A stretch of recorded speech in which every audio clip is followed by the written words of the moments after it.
Chers frères et sœurs, chers amis, chers étudiants, bonjour et bienvenue sur Dis-le au monde. Un plaisir pour moi de vous retrouver ce matin encore pour une autre capsule titrée La loi. Waouh, j'aime ça, la loi. En tout cas, avant d'aborder cette thématique, prions ensemble le Seigneur. Saint, Saint, Saint est l'Éternel des armées. Que toute la terre est pleine de ta gloire. Immortel roi des cieux, nous te remercions pour ce moment de réflexion autour de ta parole. Ouvre nos esprits, encore ouvre nos cœurs et nos esprits afin que nous comprenions ce que toi-même tu veux nous enseigner au sujet du péché et de notre besoin de ta grâce. Que ton Saint-Esprit nous conduise dans toute la vérité et nous rapproche davantage de toi. Au nom de Jésus-Christ. Amen. La loi. Pour commencer, l'auteur nous pose quelques questions. Comment définiriez-vous et décririez-vous le péché à un non-chrétien? Comment la Bible décrit-elle le péché? Lisez Romains 3, verset 20 et 1 Jean 3, verset 4. C'est que pour expliquer le péché à un non-chrétien, il est souvent utile de commencer par une définition simple avant d'aborder la perspective biblique. C'est que, mes frères et sœurs, le péché, c'est quoi? Le péché n'est pas seulement le fait de commettre des actes manifestement mauvais, comme mentir, voler ou encore faire du mal à quelqu'un. C'est que dans la Bible, le péché est tout ce qui est contraire à la volonté, au caractère et au commandement de Dieu. C'est qu'il inclut les actions, les paroles, les pensées et même les attitudes du cœur qui s'éloignent de ce que Dieu considère comme juste. C'est que on pourrait dire que le péché, c'est une rupture de la relation entre l'être humain et Dieu. C'est choisir sa propre voie plutôt que celle de Dieu. C'est ça le péché. Mais comment la Bible décrit le péché? C'est que dans Épître aux Romains 3, verset 20, l'apôtre Paul écrit ou encore nous dit, c'est par la loi que vient la connaissance du péché. C'est que ce verset montre que la loi de Dieu agit comme un miroir. Elle révèle ce qui est juste et met en lumière nos fautes. Sans la norme de Dieu, nous ne percevrions pas pleinement ce qui constitue le péché. Et dans première épître de Jean 3, verset 4, il est écrit, le péché est la transgression de la loi. C'est une autre définition du péché. Ici, le péché est défini comme la violation ou encore la désobéissance à la loi de Dieu. C'est agir en opposition à ce que Dieu demande. Est-ce que vous êtes là, mes frères et sœurs? Prenons une image. Imaginez que fabricants conçoivent un appareil pour fonctionner d'une certaine manière. Si l'appareil est utilisé contrairement à sa conception, il ne fonctionne plus correctement. C'est de même, Dieu a créé l'être humain pour vivre en communion avec lui, dans l'amour, la vérité et la sainteté. Mais le péché consiste à s'écarter de ce dessein. C'est que selon la Bible, le péché est la désobéissance à Dieu. Ok? Le péché, c'est tout ce qui manque la norme parfaite de Dieu. Le péché, c'est une réalité révélée par la loi de Dieu, selon Romains 3, verset 20. Le péché, c'est une condition universelle qui touche tous les êtres humains, selon Romains 3, verset 23. Et le péché, c'est la cause de la séparation entre Dieu et l'homme. Maintenant, dans la Bible, en général, il existe deux types de lois. Ok, la loi. Il existe deux types de lois. Il y a la loi cérémonielle, ok, il y a la loi morale. Pour la loi cérémonielle, il y a d'autres noms. On peut dire la loi cérémonielle, la loi sacrificielle, la loi mosaïque. Et de notre côté, on a la loi de Dieu ou encore les 10 commandements. Maintenant, je vais dire une chose importante à ceux qui disent que la loi de Dieu n'est plus en vigueur. À ceux qui disent que la loi de Dieu abolie.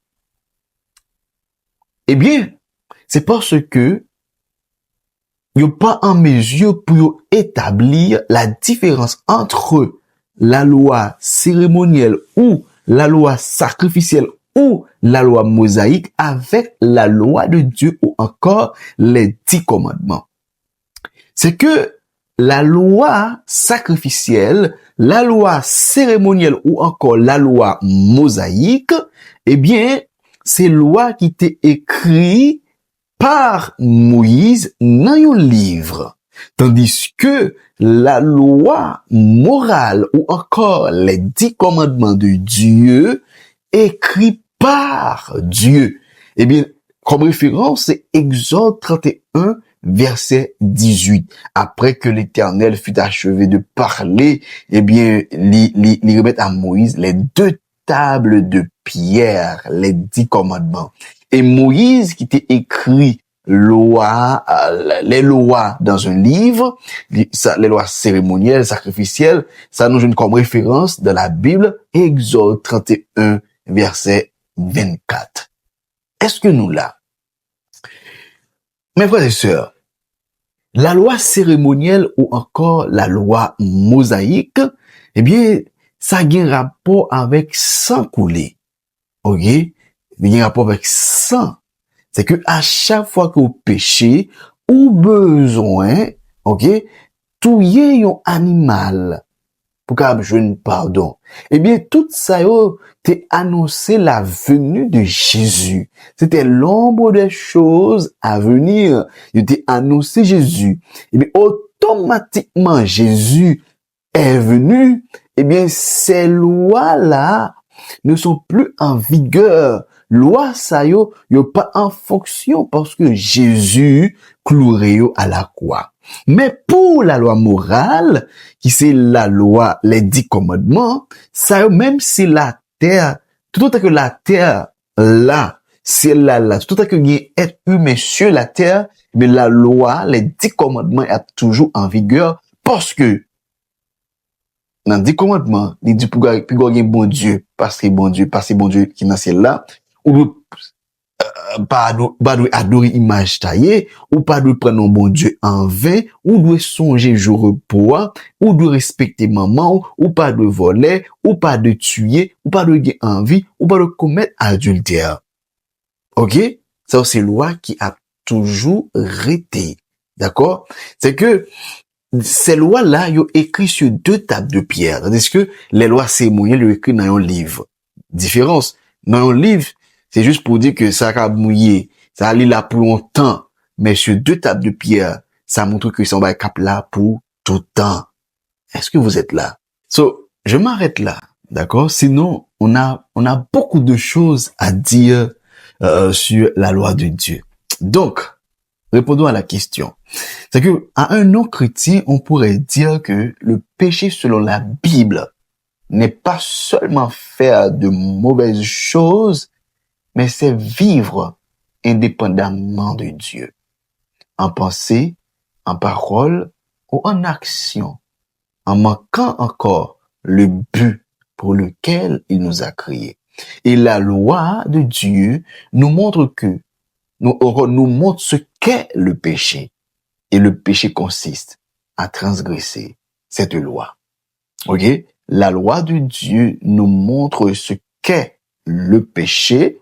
Ok? Et le péché consiste à transgresser cette loi. Parce que le péché, c'est la transgression de la loi. D'accord? Le péché, c'est la transgression de la loi. C'est que, mes frères et sœurs, nous sommes apprenons pas mal de choses concernant la loi de Dieu. Ok? Et la Bible fait nous connaître que dans Matthieu 5, verset 17 à continuer, Jésus dit comme ça, tout autant que ciel la terre va là, eh bien, pas bien yon yota kap sorti dans la loi. C'est que yota, ok, c'est la plus petite lettre de l'alphabet grec. Ok? C'est pas yon virgule, pas yon yota, pas yon trait de lettre kap sorti dans la loi tout autant que nous sous la terre. Et encore, bon pareil que Jésus dit, yon moun qui encourage, qui a enseigné, ok, qui a enseigné yon l'autre à observer, à obéir à la loi, mais moun sa y a prélé le grand dans le royaume de Dieu. Mais yon moun qui a encouragé l'autre à désobéir à la loi de Dieu, mais moun sa y a prélé petit dans le royaume de Dieu. Spirituellement parlant, ou encore théologiquement parlant, mes frères et sœurs, lorsque déclaration ça fait comme ça, c'est juste pour dire que ou pas monter dans le ciel là. Parce que dans le ciel là, pas bien petit, pas bien grand. OK? C'est une façon pour dire que ou pas là-haut. C'est que moi-même, comme intelligent, qui ça m'a fait connaître là, m'a appris l'autre, OK, à observer la loi de Dieu. Parce que me voulait sauver, moi voulais aller dans le ciel là. Et ou même. So nous pas dire plus, nous étions là. Ou même qui c'est yon laïc, ou même qui sont chrétiens adventistes. Vidéo ça, les mérités partagés. Partagez dans tout groupe. Faut pas tout dire ça que vous gagnez, adventiste ou pas. Voyez le. Parce que, je dis, le monde actuel sur les réseaux sociaux, c'est que c'est yon moins puissant. Nous gagnons à prêcher l'évangile là. D'accord? So, cette fois que vous nouveau sur cette page, je vous invite à vous abonner. D'accord? Pour pas perdre l'autre vidéo qui va venir à la suite. OK? So, m'tendez nous. M'tendez ouais point de vue nous. So, quittez un commentaire pour nous. Dis ce pensée. Qu'est-ce qu'ils comprennent de la loi? OK? De la loi de Dieu. Hein? Comment t'as répondre question que auteur l'a posée, hein? On voulait ouais réponse là. D'accord? C'était votre ami, votre serviteur, Guy Caleb. Ciao. À la prochaine. Shalom.